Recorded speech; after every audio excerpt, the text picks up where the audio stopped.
এবারের ঈদ কেন আলাদা, কোথায় আলাদা আপনার জন্য? আপনাকে এবং জিটিভির সকল দর্শককে এবং বাংলাদেশের ভেতরে বাইরে সকলে যারা আছে ঈদের শুভেচ্ছা জানাচ্ছি। আমার সহ আলোচকদেরকেও ঈদের শুভেচ্ছা। এই ঈদটা 2025-এর মার্চের ঈদ অনেক দিক দিয়ে অনেকের জন্যই ভিন্ন। কারণ গত 15 বছর অনেকে ঈদ, রোজা, পালা, পার্বণ অনেক কিছুই পালন করতে পারে নাই ঠিক মতো। গত 15 বছরের যে একটা স্বৈরাচারের শাসন ছিল, একটা দমবন্ধকর অবস্থা ছিল। অনেক সময় এমনও দিন গেছে যে অনেক রোজার ঈদের দিনও মানুষকে তুলে নিয়ে যাওয়া হয়েছে। রোজার মাসে ইফতার করতে গিয়ে মানুষ গ্রেফতার করা হয়েছে মানুষকে।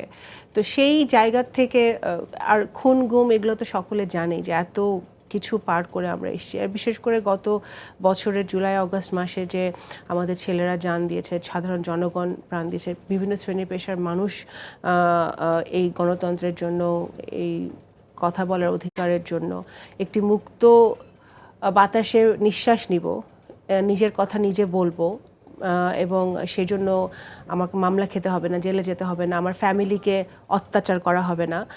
সেই জায়গাটা, সেই পরিবেশটা পাওয়ার জন্য যে এত স্যাক্রিফাইস, সকলকে আমি আজকে স্মরণ করছি, যারা এই নতুন একটা বাংলাদেশের জন্য যারা আত্মাহুতি দিয়েছে, প্রাণ দিয়েছে, যারা রক্ত দিয়েছে, যারা আহত হয়েছে, যারা এখনও কারো হাত নেই, কারো পা নেই, কারো চোখ হারিয়েছে, সকল তাদের এবং তাদের পরিবার স্যাক্রিফাইস করেছে, তাদের সকলকে আমি আজকে স্মরণ করছি। সেই দিক থেকে এই ঈদটা অনেক দিক ভিন্ন।